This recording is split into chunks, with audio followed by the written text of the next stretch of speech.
start with you because we had heard from Anthony Edwards. He has all of these goals that he stated on media day, but what has he been doing to really try to drill down in this offseason to improve? So the Timberwolves lose second year in a row, quick exit in the Western Conference Finals in May. Then days later, Anthony Edwards shows up to the Timberwolves practice facility in June, and he was a consistent part of playing and participating in all basketball activities in that facility from June onward, the entire offseason. And what the Timberwolves saw is leadership from him, and that meant that other players, other vets on that team followed suit. And it was a very active gym for the Timberwolves in the offseason. And from a basketball shape perspective, my understanding is he showed up to training camp with a 3.5% body fat percentage. Isn't that like what bodybuilders have? Elite body fat percentage for Anthony Edwards. I don't know where that stands in terms of how elite, but it has to be up there. Bobby, from you to... Well, I don't know about me with body fat. I thought you were going to say my body. Listen, I went back and looked at LeBron. When LeBron came out in 2003, he was at 6.7%. Wow. So when you look at Anthony Edwards, here's a player who's played 79 games 3 years in a row, has only missed a total of 9 games. The one thing I'm interested in, and Shams made a good point about his mid-range game. Last year, we saw 3-point attempts at 11 per game. The prior year, it was right around 6. So there was an added increase last year to go outside on the perimeter. Is that going to go a little bit lower this year as far as with the focus on the mid-range? And this is a shot diet from last year that we're looking at. And we know what Anthony Edwards can do, right? But is it just on him individually here, Ramona, for this team to be able to take the leap in a Western Conference that's become even more crowded? Well, if you ask him, it is, because he is a leader, as Shams was talking about. He's going to put that on himself. But I think it's a big part of this is on Julius Randle. And he's signed to an extension here. He's settled into Minnesota. Last year, remember, he came over in that end of the offseason or early part of the preseason, kind of was still processing, getting traded from New York. Yeah. And I think he's really talked about how much that last couple of months in New York affected his mental health. Now he's comfortable in Minnesota. They have a whole season to integrate him into that offense. They know how to play together. And in the playoffs, what did we see Oklahoma City do? They targeted Anthony Edwards. They were swarming him. If he has another guy who can score, who can create for this offense, that's going to take so much pressure off of him. I think the other question for the Timberwolves here, right, is point guard. They started Mike Conley in this preseason game, but he's going to be a 20-minute guy a night, not necessarily a 30-minute guy a night. We've seen Rob Dillingham maybe a little bit. What are they looking at there, Bob? Yeah, I mean, I've been saying this since, I think, remember we were doing Summer League, and you said, who are the X Factors for Minnesota? I said, Rob Dillingham and Terrence Shannon, because you lose Nickeil Alexander-Walker to Atlanta. Now you have Dillingham, who you drafted in the lottery a year ago. You have Shannon. I would look at Dante DiVincenzo also, who they acquired last year in that trade. But this is an important year. I went back and our great research group looked at the last team that got to a conference finals 3 years in a row. Minnesota's done it twice and lost was that Pistons team from 2005 to 2008. But remember, they won a championship the year prior to all that. Minnesota hasn't yet. Whoever it is at point guard, I think the Timberwolves are hopeful that there's a different part of Anthony Edwards' game that's going to get unlocked and make the offense easier, especially in the fourth quarter of those late game situations in the playoffs. When the ball stagnates, you don't want Anthony Edwards just dribbling all the time around the 30 feet, 25 feet line, and he's having to deal with double teams. If you can get him in that mid-post area, that's where he spent the offseason working on his mid-range shot, his post-up shot, his post-game, his fadeaways.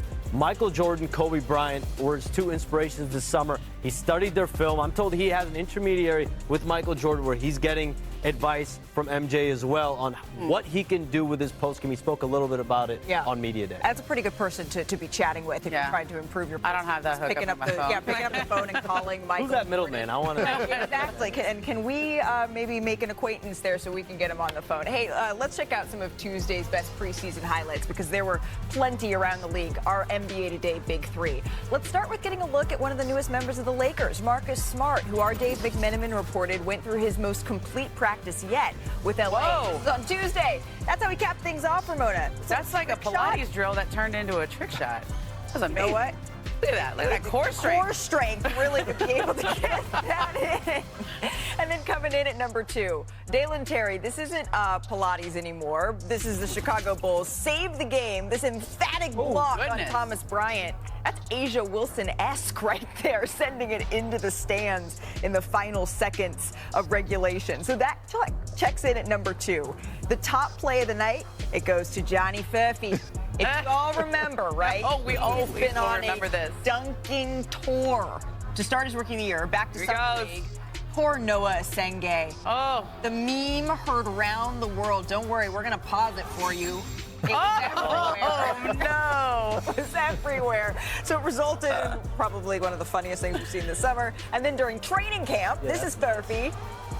Is he doing the dunk contest? Is he doing the dunk Yeah, contest? he's Like, gotta starting be. that? Oh, and that was on his teammate too. And then going back to last night, Oh, that's nice. Timberwolves. I mean, nice this- little takeoff I love there. the Pacers picking up 94 feet in a preseason game. I mean, we saw the intensity in Summer League.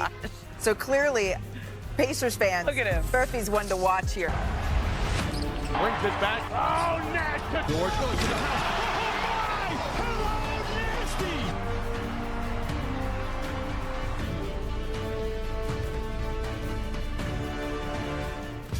So our friend Kevin Pelton, he was crunching the stats, and he dropped his annual NBA win projection column on ESPN.com. So we thought we'd run through some notable predictions, a little coast to coast here. Let's start with the reigning champs. They have the highest projection, 59.2 wins. The Thunder, they won 68 games last season, and if that sounds low, it's the highest projected total since the 2017-18 Warriors. So, Bobby, any chance OKC doesn't hit 60? They're not going to hit 60. They're going to hit 70. Whoa! I'm going to put them right on the spot right now. I just think even if there's games where Shai Gilgeous-Alexander or Chet Holmgren take the night off, this team has enough depth to get the 70 wins in the Western Conference. I don't know that I disagree with you in principle, Bobby, but at the same time, when you're going back-to-back, haven't you learned? You don't go for it all the way in the regular season. Let's go to the Cavaliers. They tipped off their preseason last night against the Bulls. Cleveland projected at 50.1 wins this season. That's the best in the East. They will, though, start the year without Darius Garland and Max Strus. Shams, are the Cavs worried at all about those roster spots? Malika, they're hopeful that Darius Garland is back early in the regular season, but Max Strus is going to miss significant time. That's why they're monitoring and have interest in a free agent. That's Malik Beasley.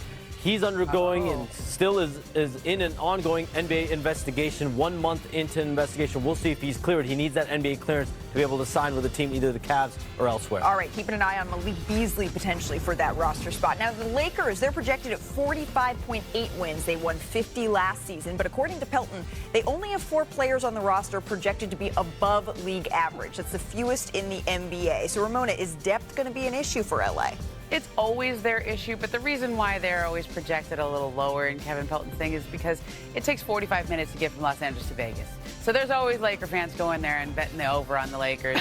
That's just Vegas makes a lot of money on purple and gold. Okay, so we got a little inside information there and some travel details as well. Yeah. All right, the biggest surprise, though, at least for me to come out of this Yes. column, how about the Warriors? They're projected at 56.1 wins. That's the second highest in the league, and 10 wins over where ESPN Bet has them right now. So whether the numbers back them or not, the confidence, it is always high in Golden State. I spoke with Steph, Jimmy, and Draymond leading up to the season. Take a listen.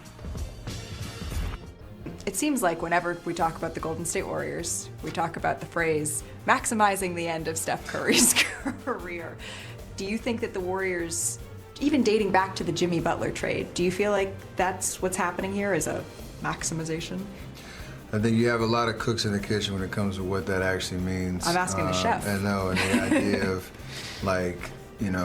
it's really unique what we've been able to do, for how long we've been able to do it. Like, we're relying on that expertise and IQ and knowledge now, to overcome Father Time. Me, Draymond, obviously being here for as long as we have, and Jimmy, joined us last year. I'm excited about it. When Jimmy Butler was traded here in February, you said that this team, this group, is going to win a championship. Does that declaration carry over into this season? It definitely does. Unfortunately, Batman went down with a hamstring injury, and it kind of changed the outlook on things a little bit. But nonetheless, we think we're even in a better position now to win a championship than we were last year. Last year, Jimmy didn't even know any defensive terminologies. We were just making it work. He was just yelling at Buddy. Absolutely, and so I think we actually have an opportunity to build this thing the right way and work towards a championship the way you have to do it. We kind of got a little bit of a sample size last year, but it was a tease. But knowing that that was there, what can this team be this season? At the top, which is what we know, it's what we envisioned, and what we're gonna show everybody. We know But you do have to go out there and you do have to do it. You got to compete and beat the best teams. And we got some really good players. One in particular, number 30. And like I always say, you got a really good chance when 30, AKA Batman, is on the floor. So life is good. You could close the chapter now. 4 rings, defensive players of the years, MVPs, finals MVPs. But how much do you talk about that fuel for 5? That's all we talk about. Like getting that 5th ring, like what that would be like and what we need to do to get it done. That's the only focus, is to do that and get, like, when I talk about it, I'm at a loss for words because how did we even end up in that position? You know, like it takes you back. But yeah, you gotta snap out of it real quick because we know what it takes to get it done. I think if we stay healthy, I don't see any team out there that we can't beat. When you go toe-to-toe, top to bottom, we feel like we match up well with anybody, and we just want to have an opportunity to show that in the playoffs. The idea of when we won in 22, like if you told me in training camp that this was the team that was going to win it all, like I would have believed it. I think there's a little similarity there, but Jimmy adds another dynamic that we didn't even have back then, so I'm excited to kind of see it all the way through. Our NBA reporter covering the Warriors, Anthony Slater, is joining us now from the Bay Area. So, Slater, Steph is making comparisons to that 2022 title team. But how is the way that the Dubs are attacking this preseason? Does that maybe echo that year a little bit? For sure. They went 5-0 that preseason, and they were just really serious about figuring out lineup combinations and getting their bodies ready, and you feel that now. They're playing all their guys again tonight. I hear they're going to try out a new, different starting lineup. They went small in the first game. I expect Al Horford to start tonight as they're just trying to get used to each other because that season they started 11-1. They started 18-2. They hit some injuries that year. They lost 7 of 8, I think, in March, 4-game losing streak late in the season. But they had such a cushion early in the season that they were still the 3 seed. And I think that really matters to them. Whereas, you know, everybody wants to talk about that sprint to the finish they had with Jimmy Butler, which signals to a lot of people they could compete. But I had somebody in the organization tell me today they don't want to have to go 23-8 late in the season. They don't want to have to sprint to the finish line because we know it's an older group, and you know they want to be able to be fresh when the playoffs start. So if they're able to build maybe that little bit of padding, particularly towards the beginning of the season, they can withstand maybe some of those lumps and bumps that come with being an older team a little bit later. This team, though, Slater, it does have something, as you know, you covered that squad as well, that team did not, and that is a championship big man in Al Horford. How has he fit so seamlessly just 1 week into his tenure with the Golden State Warriors?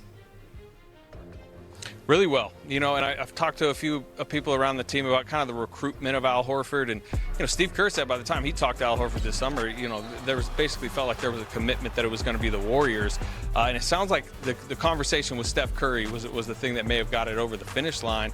And you know, Steph Curry's played with passing bigs before, Andrew Bogut, David West, even Kevon Looney. It's the type of bigs he likes. You saw the give and go they had the other night, which both of them are talking about. But he hasn't necessarily played with a passing big like that who also stretches out to the three-point line. Steph's really excited about that. And then Al Horford, you know, he had a quote yesterday basically talking about how Steph just terrifies defenses every time he moves. And you could tell Al Horford's played with a lot of stars and different type of players in the league, but he's never quite played with a guy like Steph Curry, you know, the gravitational pull he has on defenses. Yeah. And that's basically because nobody really does, you know, to defenses what Steph Curry does. So he's excited and it's working well. I imagine that it's a big sigh of relief to be on the same side of Steph Curry and not having to be getting in the ice bath after having guarded Steph Curry here. He's Kevin Durant. But this is a new chapter. For the first time tonight, the 19-year all-world player will suit up with the Rockets and make his preseason debut in Houston against the Utah Jazz. One of our producers is very excited about this one. This is going to be the 6th different city that KD will call home as he adds one more color to that rainbow of jerseys he's donned in his career. And you know what? He's dominated each and every place he stopped. And I think y'all believe me, but just in case maybe you want some plays to back that up, we thought we'd run through the top of the top, some of the best of Kevin Durant's career. We're going to start with KD as a rookie. This one's in Seattle here, Bobby. KD catches, drains the three at the buzzer to defeat the Hawks in double overtime. That was a sign of things to come. Yeah, it really, really was. Look at a baby face. Baby face. Look at that lineup, too. Also in 2007, cuts and stuffs it on the nets there. Is that your No, that was the Raptors. Oh, I always want to talk about Bobby. And then the franchise moved to Oklahoma City. Good. So we're going to start in 2011 here, Momo. Oh my gosh, look at it. His head is above the rim there. Soaring. Woo. Oh, Kendrick Perkins. We had to show that, too. He was in the building for this one of the most iconic game winners. Getting the leg down right now. One of the most iconic. Catch, shoot, dagger. Of course, we had to have a whole section for his tenure in Golden State, where he won 2 titles. Let's start in 2018. He gets Giannis to leave his feet with a little heavy move. Modern day Giannis would never, but you know. Young Giannis had to learn a lesson or two from KD. And then this is game 3 of the 2017 finals here, Shams. Pulling up from deep, drains the clutch 3. Yeah, 2 of these signatures. It went on to take a 3-0 lead in that series. It's what the Aces are looking to do tonight. And then next, he moved out east to Brooklyn. This is when I was a beat writer covering the Nets. 2021 makes...